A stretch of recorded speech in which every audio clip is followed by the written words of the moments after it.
You will remember from the last 2 weeks the story of Esther. King Xerxes was a Persian king who ruled over the Jewish people. Esther was chosen by King Xerxes as his queen. Mordecai was Esther's uncle and took care of Esther when both her parents died. Mordecai had also saved the king from being killed by assassins by warning him of their plot. Haman was the king's second in command. Haman was an important man who hated Mordecai, Esther's uncle, because he refused to bow down and honor him. Haman hated Mordecai so much he not only plotted to kill Mordecai, but every Jew in the kingdom. Esther was in torment, but finally, after much fasting, Esther decided to approach the king even if the king might put her to death. When the king saw Esther, he wasn't angry. He was so pleased with her that he offered her half his kingdom. Instead, Esther invited the king and Haman to a banquet. When the king asked her again what she wanted, Esther asked Haman and the king to another banquet. And this is where we pick up the story again. Haman left the palace happy that day, but on his way home he noticed Mordecai at the gate and was reminded of Mordecai's refusal to bow to him. Haman's mood darkened. He decided to have Mordecai killed the following day. That night the king couldn't sleep, so he ordered the book of records to be brought and read to him. When the account of Mordecai's warning of the plot to kill the king was read, the king asked, "What have we done to honor Mordecai for saving my life?"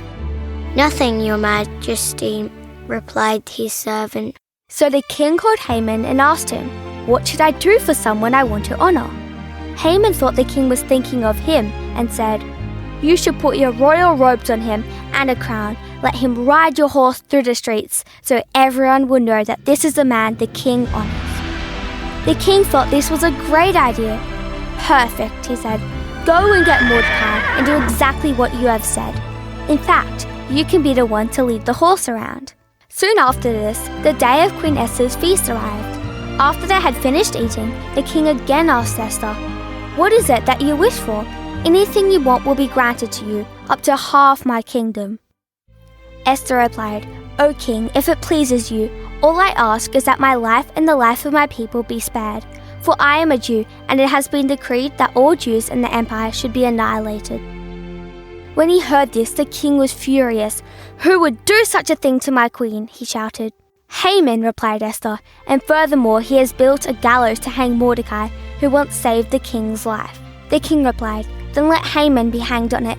And so it was Haman who was executed on the gallows, and a new decree was issued saving the lives of the Jews. Esther and Mordecai were honored and spent the rest of their days serving the king. God's people were saved. Esther stepped in. Esther risked her life, and all God's people were saved. God loves to save his people.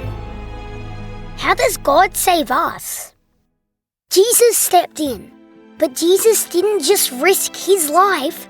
Jesus gave his life so that you and I could be saved. God loves to save his people.